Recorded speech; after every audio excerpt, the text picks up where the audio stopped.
종교의 목적이 뭐냐? 종교는 윤리 도덕적으로 조금 더 나은 사람을 만드는 것이 목적이 아니냐? 그게 더 나은 사회를 만들지 않겠느냐? 그래서 대부분 삶을 어떻게 살아내느냐에 포커스를 맞추기를 시작을 했습니다. 그래서 여러분이 아시는 대로 한때 한국에서도 기독교라는 큰 울타리 안에서 만약 개신교와 카톨릭을 구분한다면 카톨릭이 절대적으로 영향을 미쳤던 시기가 있습니다.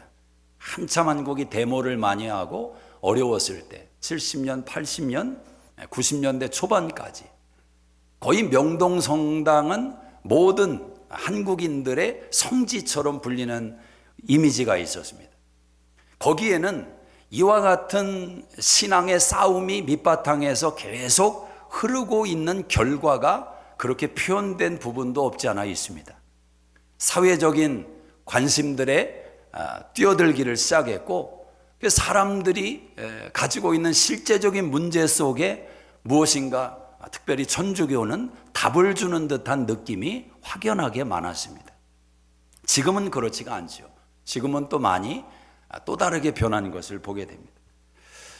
왜 그럼 그런 결과가 나오느냐?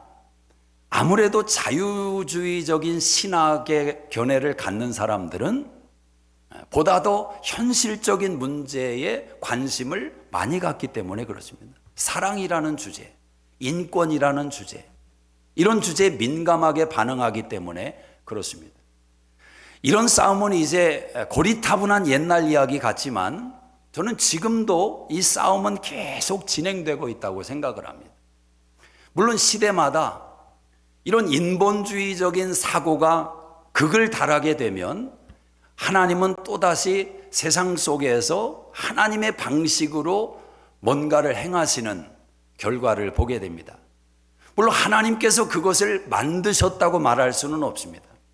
그러나 인류가 자유주의 논쟁을 통해서 인간의 이성을 극대화시켜 놓았을 때 한순간에 무너지는 사건이 무엇이었냐면 1차, 2차 세계대전이었습니다. 인간이 만들어낸 잔혹한 현실 앞에서 사람들은 우리는 어쩔 수 없는 존재구나, 죄인이구나, 다시 이 사실 앞에 무릎을 꿇게 된 것입니다. 지금도 이 싸움은 어떻게 진행되느냐? 여러분, 예를 들면 동성애든지 인권에 관련된 문제이든지 이런 분야에 많이 참여하고 많은 관심을 두고 있는 사람들이 대부분 자유주의적인 신앙관을 가지고 있는 사람일 확률이 많습니다. 모든 분들이 그렇다는 게 아니라 확률이 많단 말입니다. 그래서 매력이 있습니다. 보수적인 신앙을 가지고 있는 사람들의 이미지는 뭐냐면 교회 안에서 자기들끼리 지지고 볶고 막 충만하다고 하고 성경 많이 읽는다고 하고, 그런데 사회적인 관심은 좀 덜한 것 같고 뭐 이런 이미지가 보수적인 신앙을 가진 사람들의 이미지로 굳혀 있는 것도 부인할 수 없는 현실이기도 합니다.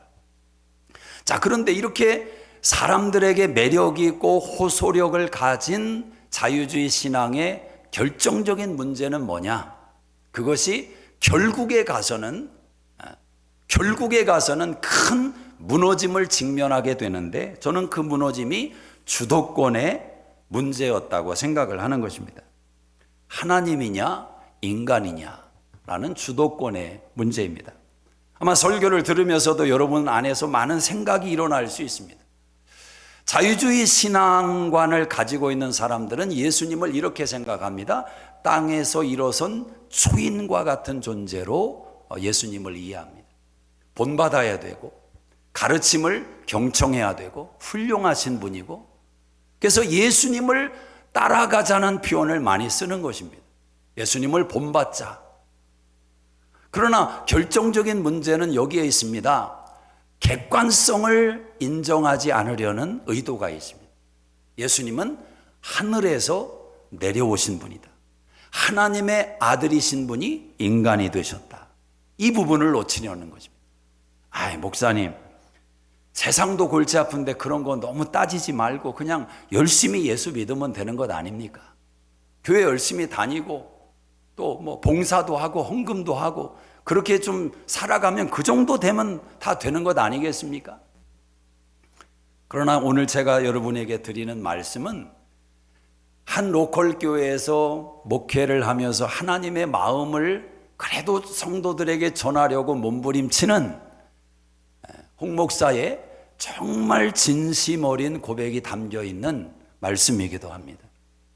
왜냐하면 저는 신앙 안에서 이 문제가 너무도 많은 문제를 파생하고 있고 또 진짜 하나님의 마음에서 성도들을 멀어지게 하는 위험성이 있는 요소라는 것을 인지하기 때문에 그렇습니다. 인정하든 인정하지 않든 오늘 드리는 말씀은 여러분의 삶에, 여러분의 신앙에 절대적인 영향을 가지고 있습니다. 오늘 본문에서 어떤 내용이 등장합니까? 하나님께서 극상품 포도나무를 기대하셨는데 들포도를 맺었다.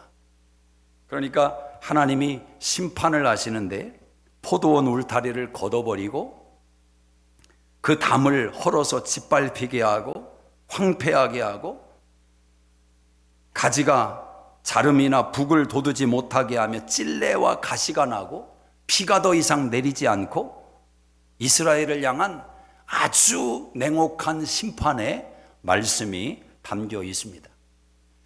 자, 웬만한 성도님들이 이 본문을 읽고 이와 비슷한 성경의 내용을 접하게 되면 어떤 신앙의 반응이 나오느냐? 좀 평균적인 신앙인들을 말하는 겁니다. 이런 반응이 나옵니다. 정신 차려야 되겠다. 한눈 팔면 갈아엎어진다. 좋은 열매를 맺자. 신앙이 이렇게 흘러간단 말입니다. 자기도 모르게 이 관점이 딱 생겨버리는 겁니다. 근데 문제는 뭐냐? 그 약발이 오래가지 못한다라는 겁니다. 그러다 보면 약발이 오래가지 못하는 현실을 인지한 저와 같은 설교자들은 어떻게 하겠습니까? 그 약을 자주 쓰는 것입니다. 간혹 부흥 강사님들이 오셔서 한 번 약을 쓰면 효과가 조금 더 오래 갑니다. 정신 차리자. 이러다가 큰일 난다. 지옥 간다. 그런데 여러분, 기독교 신앙의 핵심은 착하게 살자가 아닙니다. 그 구호를 열심히 외치는 것이 아닙니다. 기독교 신앙의 본질은 하나님의 마음을 알아가는 것입니다. 자, 이 본문을 이해하기 위해서 첫 번째로 여러분이 2절을 한번 잘 읽어보셔야 됩니다. 한번 2절을 같이 읽어보겠습니다. 시작. 땅을 파서 돌을 제하고 극상품 포도나무를 심었도다. 그 중에 망대를 세웠고 또 그 안에 술틀을 팠도다. 좋은 포도 맺기를 바랐더니 들포도를 맺었도다. 하나님께서 최상의 포도를 심으셨다라는 거예요. 최상의 포도. 마치 창세기 1장에서 하나님이 천지 만물을 창조하실 때 걸작품으로 만드시고 보기에 심이 좋았더라. 오늘 여러분을 하나님은 걸작품으로 그분의 능력 안에서 만드신 줄로 믿습니다. 믿거나 말거나. 이게 하나님의 작품이고 의도였다는 거죠. 여러분, 예수 믿고 거듭나고 구원받는다는 게 뭡니까? 우리가 거룩한 신분으로 변화되었다는 것입니다. 하나님의 자녀가 되는데 당신은 50% 됐습니다. 당신은 아직 20%밖에 안 된 것 같습니다. 아, 당신은 그래도 어느 정도 커트라인 좀 넘어서는 80% 된 것 같습니다. 거듭나는데 이와 같이 몇 퍼센트 거듭났다, 이게 일어날 수가 없는 거지요. 세상은 불공평하지만 구원은 공평한 겁니다. 부자나 가난한 자나 능력 있는 자나 없는 자나 구원은 공평합니다. 오직 예수, 그 외에는 다른 길이 없습니다. 우리는 이 신앙의 출발을 잊지 말아야 됩니다. 신앙은 싸구려로 출발해서 인생이 비싼 가격에 팔리는 인생 역전을 이룬 이야기가 아니라 말입니다. 예수 그리스도와 함께 우리는 극상품 포도나무로 시작했다. 이 사실을 잊지 마셔야 됩니다. 하나님이 그렇게 하셨다라는 겁니다. 이 출발에 대한 오해가 생기면 자꾸 신앙이 이렇게 되는 겁니다. 어머니 모태에 들어갔다가 다시 나와야 되는가?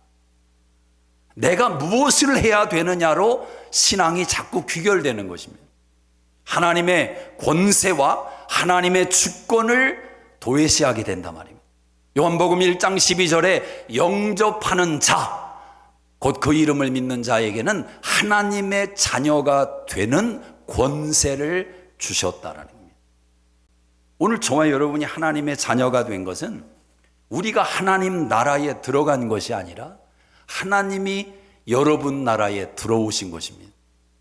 하나님의 성령께서 여러분 나라에 침입해 들어오셨습니다.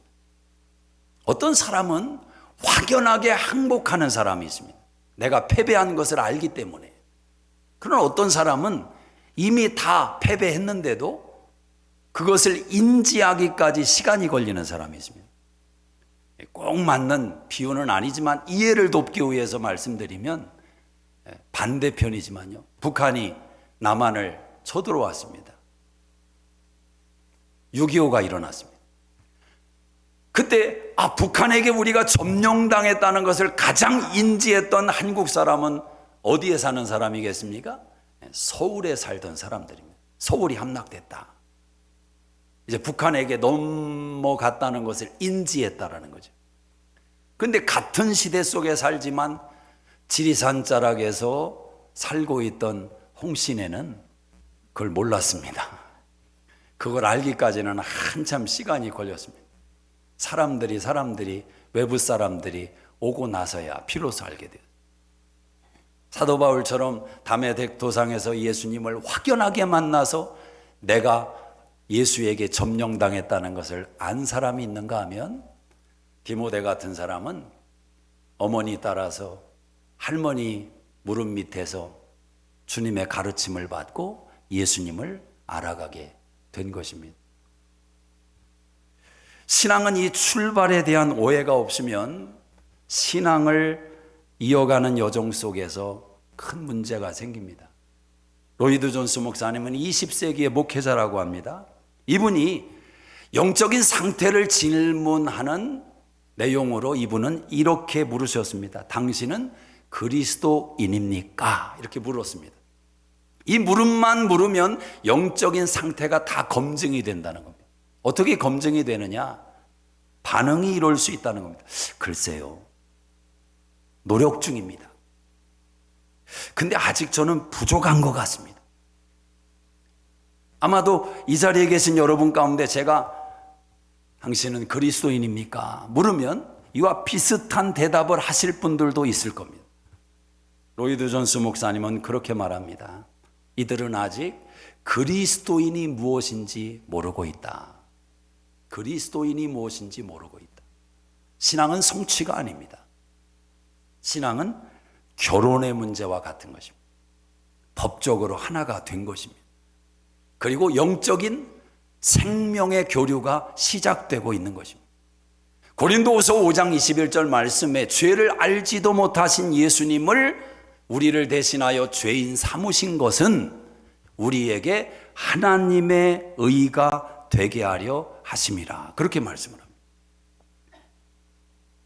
우리의 모든 죄악과 악한 것은 다 예수님에게 옮겨버리시고 예수님 안에 있는 하나님의 의를 우리에게 옮겨주셨다. 이게 구원이다 말입니다. 하나님의 객관적인 진리가 우리에게 무엇을 말하고 있는지를 계속해서 관심을 가져야 됩니다. 여러분, 이사야서는 이 내용을 우리에게 가르쳐 줍니다. 하나님의 백성을 향한 이사야서의 호소는 1장에서 굉장히 간절합니다. 여러분, 이사야서 1장을 읽으면 어떻게 시작하는지 아십니까? 하늘이여 들으라, 땅이여 귀를 기울이라. 여호와께서 말씀하신다. 소는 그 주인을 알고 나귀는 주인의 구유를 알건만은 내 백성은 나를 알지 못하고 나를 깨닫지 못한다. 우리 소 키우시는 분들은, 오장로님은 잘 아시죠? 알지 하면 벌써 와요. 그러니까 이사야서 1장이 오장로님 거기 한번 가시면 그냥 알게 돼요. 소도 주인을 알고 나에게 먹을 것을 주는 주인을 아는데 소뿐만이겠습니까? 개는 모르겠습니까? 제 딸이 키운 햄스터도 주인은 알더라고요. 근데 내 백성은 나를 알지 못한다. 깨닫지를 못한다. 5절에 이렇게 말씀합니다. 언제까지 더 맞으려고 패역하느냐. 발바닥부터 머리까지 성한 곳이 없이 얻어맞은 상처로 가득인데 언제까지? 안타까운 하나님의 말씀이 고백됩니다. 여러분, 이스라엘만큼 얻어맞은 민족이 있습니까? 참 이스라엘만큼 불쌍한 민족이, 우리나라도 비견할 만하지만 이스라엘은 여러분, 유대인의 그 600만 학살, 이건 전초전이 아니라 아주 뒤에 나오는 거지.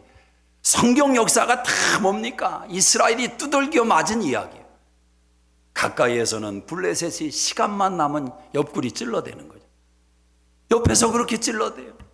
아래에서는 애굽이 한 번씩 올라와서 다 거덜내고 무너뜨리고 돌아갑니다. 동쪽에서는 바벨론이 또 와가지고 무너뜨리고 거덜내고 돌아갑니다.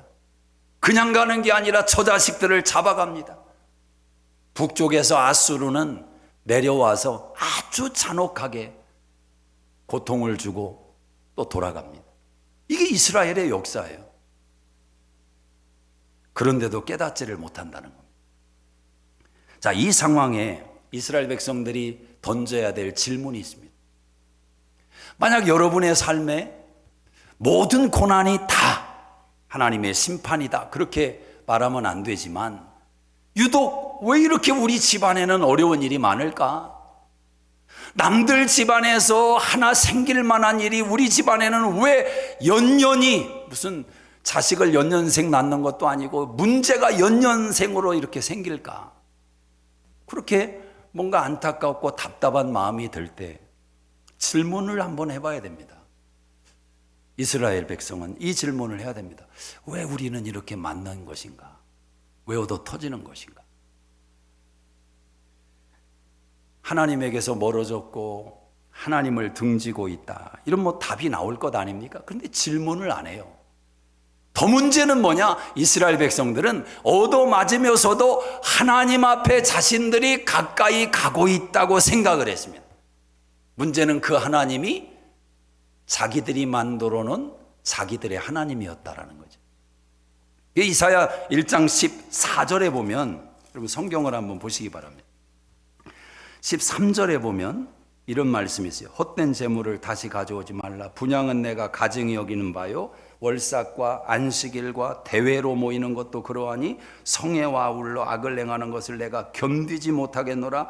내 마음이 너의 월삭과 정한절기를 싫어하나니 그것이 내게 무거운 짐이라 내가 지기에 곤비하였느니라. 여러분, 충격적인 말씀입니다. 예배에 드리는 건 자유지만 하나님이 받고 안 받고는 하나님이 결정하신다는 것인데 하나님이 다 안 받는다는 거예요.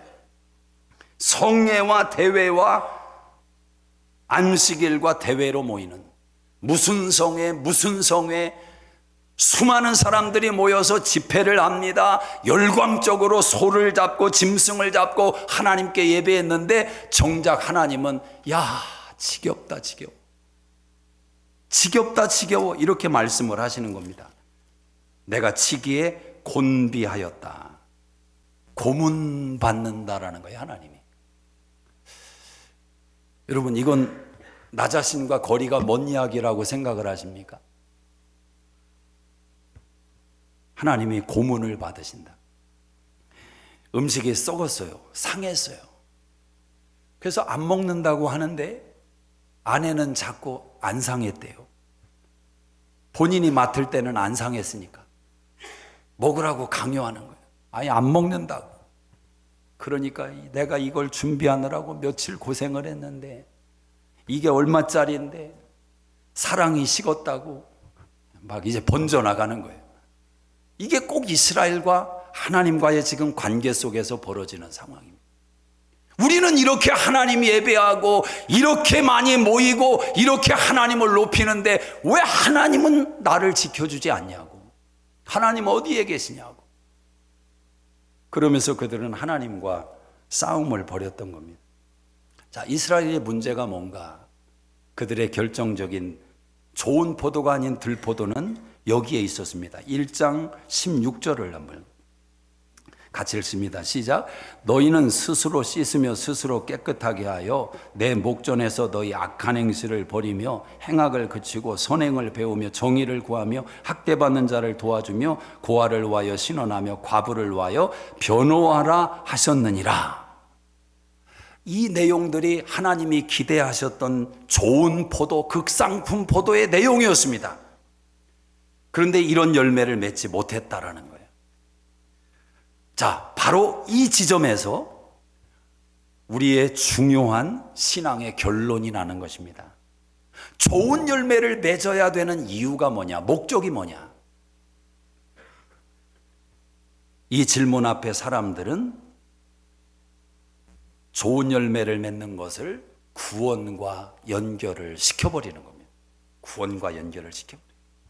좋은 열매를 맺어야 하나님 백성 아니냐라는 겁니다. 근데 이렇게 방향을 딱 잡으면 처음에는 와닿아요.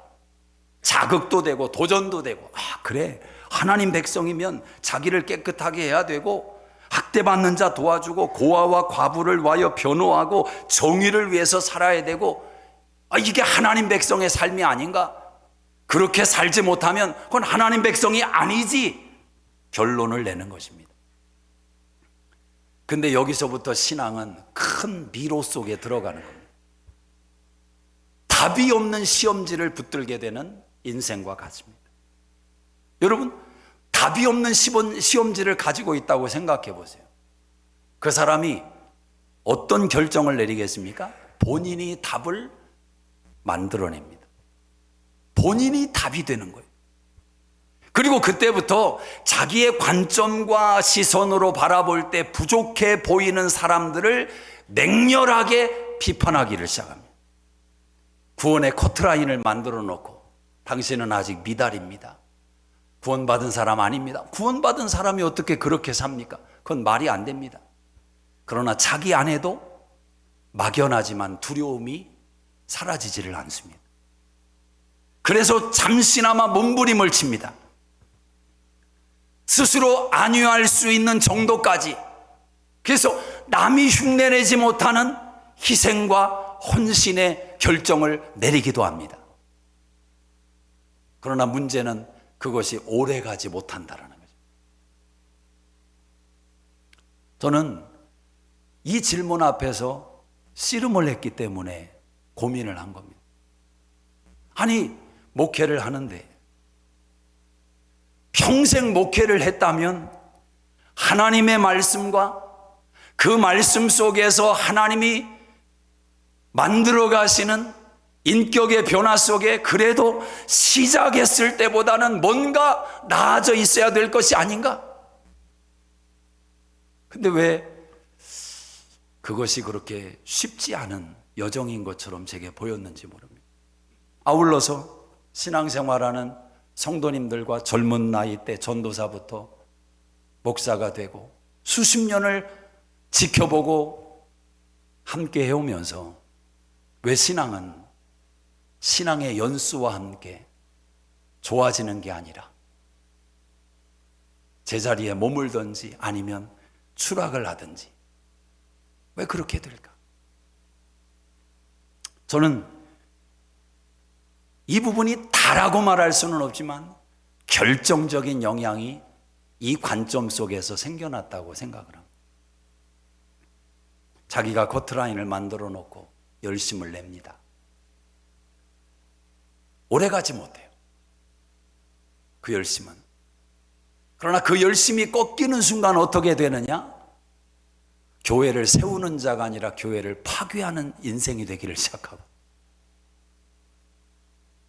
정의의 방법을, 스스로의 답을 자기 안에서 찾으려고 하기 때문에 신앙이 이상해져요. 더군다나 조금 더 가면 자포자기하는 인생이 또 많아집니다. 아, 신앙은 어쩔 수 없는 거예요. 그래서 그렇게 세월과 함께 마지막을 보내게 됩니다. 여러분, 오늘 이 설교를 여러분이 좀 깊이 무겁게 한번 생각하며 들으셨으면 합니다. 구원은 절대로 열매로 접근하지 마십시오. 구원은 예수입니다. 구원은 믿음입니다.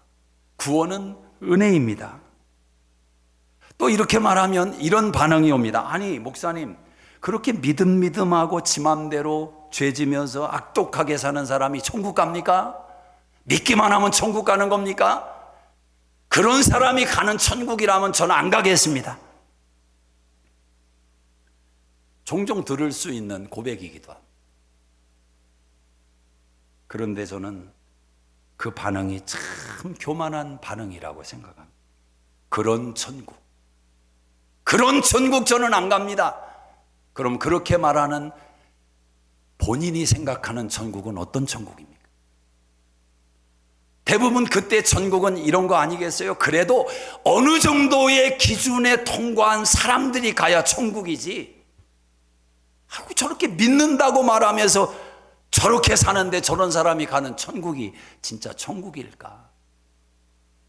여러분, 그렇다면 예수님 십자가에 달릴 때 그 옆에서 함께 십자가에 달렸던 강도, 마지막 순간에 예수님의 옷자락을 붙드는 심정으로 그 주님 앞에 회개했던 그 강도가 가는 천국은 우리와 다른 천국입니까? 그렇게 말하는 사람은 본인도 그 천국에 갈 수 없는 존재였다는 것을 간구하고 있는 것입니다. 예, 물론 예수 믿고 살아가는데 마음대로 살아도 된다, 당연히 이런 말을 하는 게 아니죠. 전국 티켓 가지고 배짱 부리라, 그 이야기를 하는 게 아닙니다. 성경이 믿음에 대해서 그런 삶을 용인하지도 않고 용납하지도 않습니다. 오늘 읽은 본문이 그런 것 아닙니까? 너희가 극상품 포도를 맺기를 원했는데 들포도를 맺었다. 내가 울타리를 걷어버리고 담을 헐어버리고 찔레와 가시가 나게 할 것이고 내가 다 거덜내게 만들겠다. 하나님이 말씀하신 거예요. 그래서 이런 말씀이 필요한 이유가 바로 거기에 있는 겁니다. 이상한 보장과 안전 속에 취할 수 없도록 성경은 곳곳에 장치를 다 해놨습니다. 성경을 읽어가는 사람들은 그래서 그런 말도 안 되는 생각 속에 진실한 성도는 빠질 수가 없습니다. 참된 하나님의 은혜를 깨달은 성도는 오히려 이 고백이 나와야 정상입니다. 나는 진짜 아무것도 하는 게 없네. 이게 진짜 맞는가? 그러나 은혜는 바로 거기서부터 시작을 하는 겁니다. 손톱만큼도 다른 것이 아니라 구원의 이야기를 하는 겁니다. 구원의 문제에 있어서만큼은 저와 여러분은 숟가락을 절대 얹을 수가 없습니다. 다 하나님이 하셨다는 거예요. 하나님이 완벽하게 하셨다는 거예요. 너 숟가락 괜히 얹지 마. 숟가락 얹어놓고서는 괜히 하나님과 뭔가 같이 딜한 것으로 흉내내지 말라는 거예요. 다 하나님이 하셨다. 완벽하게. 이게 구원입니다. 그리고 나서 삶의 이야기를 하는 겁니다. 자식을 낳아놓고 효자인지 불효자인지 따지는 겁니다. 근데 사람들은 효자인지 불효자인지 이 이야기를 하면서 자식이냐 아니냐를 논하니까 신앙과 인생이 뒤엉켜 버리는 거예요. 여러분, 이스라엘 백성이 누구입니까? 하나님의 백성이라는 거예요. 지금 내가 너희의 예배와 월삭과 안식과 대회로 모이는 게 지겹다, 그렇게 말씀하는 대상을 향해서 1장에서 뭐라고 말합니까? 내 백성이라는 거예요. 하나님은 내 백성이지만 지겹다는 거예요. 그래서 하나님은 바벨론에게 얻어터지고 아수르에게 얻어터지고 블레셋에게 얻어맞고, 왜 그렇게 하시는가? 하나님이 손을 거두면 너 얻어맞아 경험하게 하십니다. 또 나아가서는 하나님이 회초리로 사용하는 거라는 거예요. 하나님이 회초리로 바벨론을 들어서 때리고 아수르를 들어서 때리고, 그럼 그렇게 얻어맞은 다음에 하나님은 또 어떻게 하시느냐? 또 달래주시는 거예요. 악기쟁기 발라주시고, 악기쟁기 모르지요?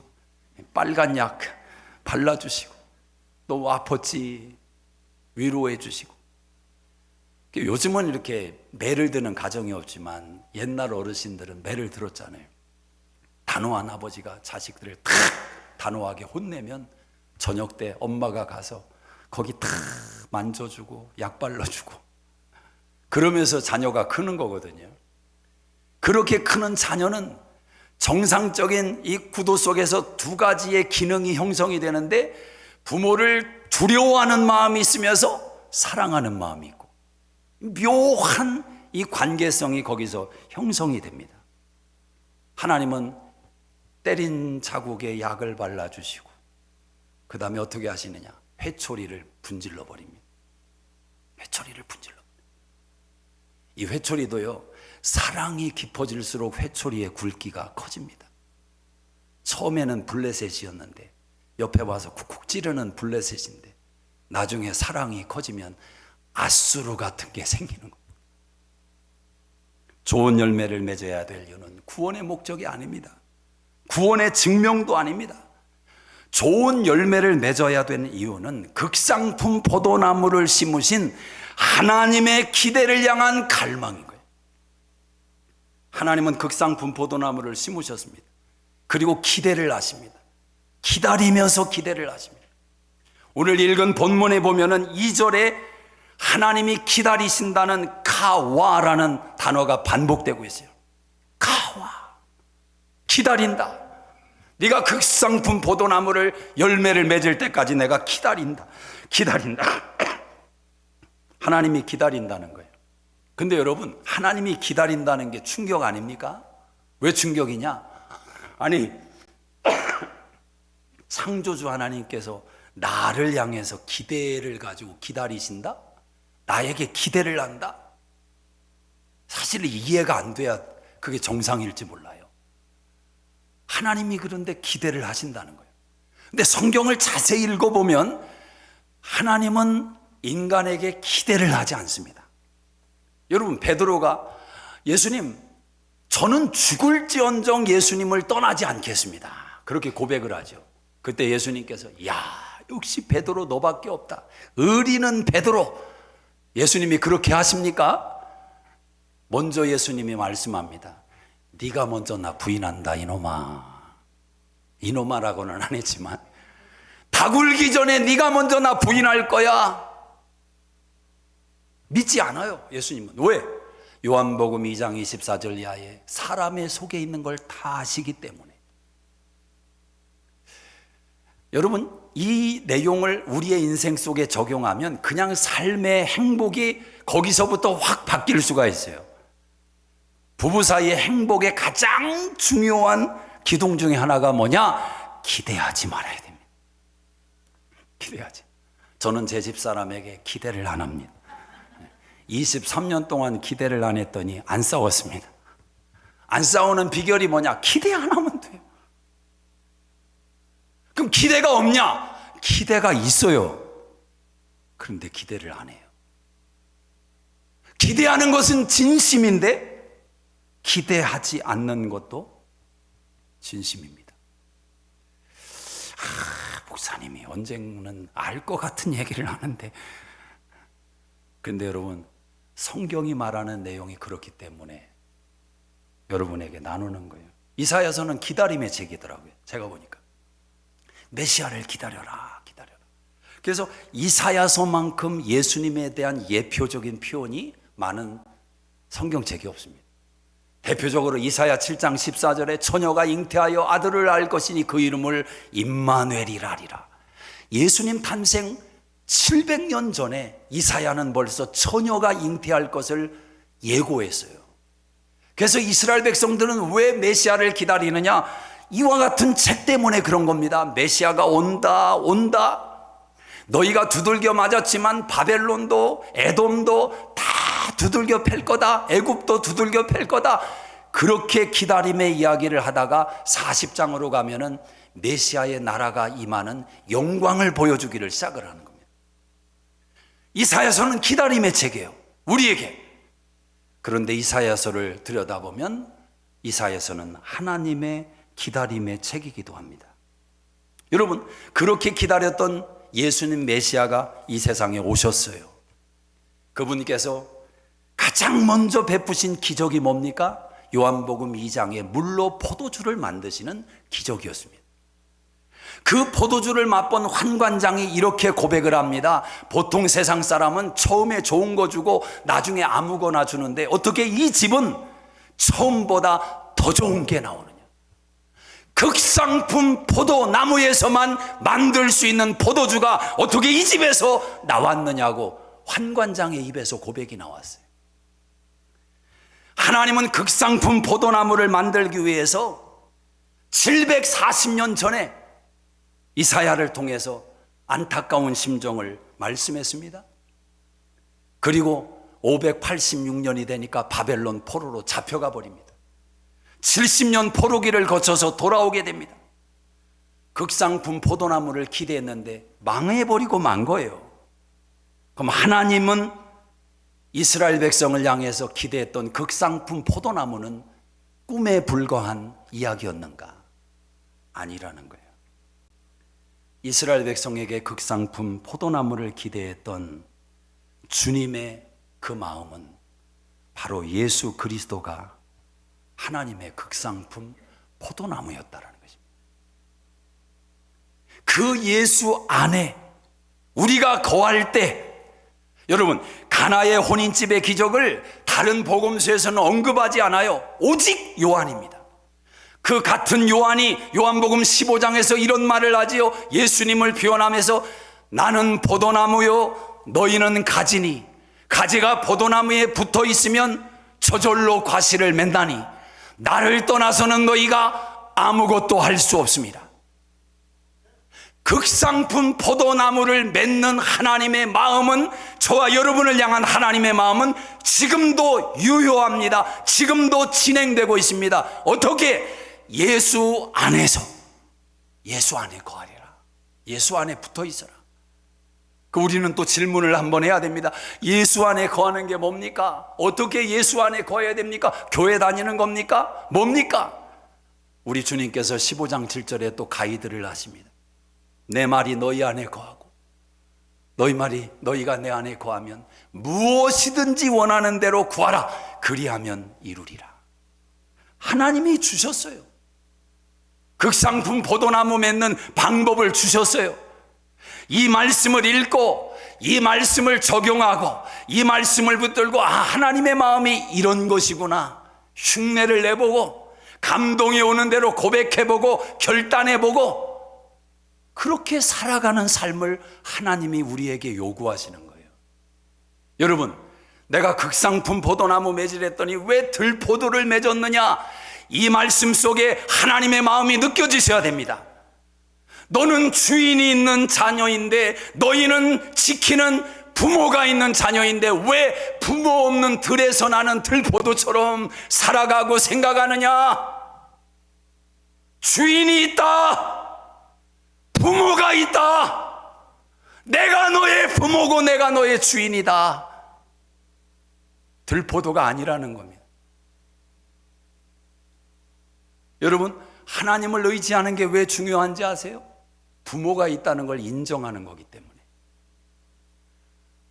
자기 힘으로, 자기의 선행으로, 자기의 열심으로 구원을 이루려고 하는, 말로는 믿음으로 구원을 얻는 겁니다. 그렇지만 행함이 뒤따르지 않으면 구원을 완성할 수 없습니다. 아주 교묘해요. 가짜 복음은. 죄송합니다. 그리고 멋있어 보여요. 훌륭해 보여요. 그래서 삶이 좀 부족하고 연약한 저 같은 사람이 복음을 말할 때 효과가 적어요. 그런 거 생각하면 재산 좀 그냥 다 정리해가지고 가난한 자들한테 좀 주고 달라스 KTN에 신문 좀 내고 수종교 홍 목사가 재산을 다 기부했답니다. 근데 저는 그게 안 돼요. 제 자식을 키워야 되니까. 그리고 하나님은 저에게 그걸 요구하지 않을 것 같아. 그렇게 스스로 위안을 받아요. 그러나 노력을 해요. 작지만. 저는 목사로서의 한계가 있고, 저는 성도님들이 복을 많이 받기를 정말 원해요. 근데 제대로 이 하나님의 마음을 알지 못하면 솔직히 세상적으로 좋아지는데 안타까울 때가 많아요. 멀어지더라고. 그런 때는 좀 타협하고 싶은 생각 들 때가 있어요. 조금 복 덥게 받더라도 옛날처럼 교회 더 많이 오고 좀 뭔가 좀 신앙에 액티브하고 교회 헌신 많이 하고 봉사 좀 더 하는 거, 그런 거 좀 보는 게 더 좋은 게 아닌가? 근데 제 속에서 싸움을 벌입니다. 조금 연약해 보여도 그래, 뭐 이 땅에서 빌딩을 이루고 무슨 그게 다가 아닐진데, 그래, 그 모습 그대로 언젠가는 하나님이 바꾸겠지. 그 기대로 그냥 버텨요. 저도 속에서. 어떤 때는 내가 오히려 성도들을 더 유약하게 만드는 거 아닌가? 그렇게 믿어서 천국 갑니까? 지옥이 두렵지 않습니까? 마치 하나님께서 저한테 지옥 결정문을 주신 것처럼 그렇게 해야 효과가 있는 건가?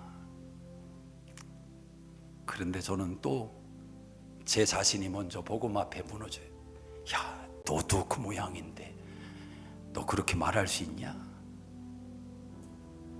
하나님은 협박하지 않습니다.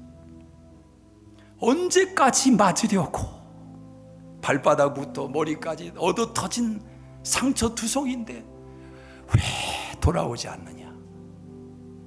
이게 하나님의 표현이고 방법이지. 기다려주시고 참아주시고. 그게 어떤 사람에게는 잘 안 될지도 모르겠어요. 그래도 하나님은 그렇게 하시는 것 같아요. 그리고 하나님은 절대로 포기를 하지 않습니다. 너 들포도 아니다. 주인이 있다. 아버지가 있어. 내가 아버지야. 하나님은 그렇게 우리에게 호소하십니다. 이 마음을 하셔야 돼요. 이 마음을. 그때 평생 후회하지 않는 신앙이 됩니다. 교회를 위해서 어떤 분들은 한 5년 몇 년 열심히 쏟아놓고 나중에 가서 그 원망하고 후회하고 많아요. 그런 성도들. 이제 옛날처럼 그렇게 안 믿는다고. 다 점검을 해보셔야 돼요. 상처 주는 이유 교회에 있었고, 아픔 주는 이유 리더들에게 있었고, 성도들에게 있었고, 다 맞아요. 신앙이 그렇게 뒤섞여서 세상이 움직여지고 있어요. 그런데 정말 자신에게 물어봐야 될 것은 뭐냐? 하나님의 이 마음을 알고 이 마음 때문에 헌신했느냐? 아니면 내 열심 가지고 내가 극상품 포도나무가 되려고 몸부림을 쳤느냐? 질문해 보셔야 돼요. 하나님 마음을 알고 시작했다면 그 사람은 마지막 순간까지 멈추지 않아요. 계속 조금 더 옛날에는 이 정도였는데 이게 무너지고 깨어져서 나아지고. 그래서 저는 그렇게 스스로 위로를 받습니다. 어제보다 오늘이, 오늘보다 내일이 더 좋아질 거다. 인격도 삶도 설교도 홍 목사의 진짜 설교는 60부터다. 혼자 그렇게 위로받는 거예요. 그리고 그렇게 하실 줄로 믿습니다. 적어도 제가 한 70대에서 이제 목회라는 것을 리타이어 할 때쯤 되면 제가 이렇게 걸어가면 목사님 은혜 받았습니다. 주변에 있는 사람들이 홍 목사의 인격 앞에 그래도 고개를 조금 이렇게 기울여주는 그런 사람이 되고 싶어요. 하나님이 그렇게 하실 줄로 믿습니다. 기도하겠습니다. 하나님 아버지,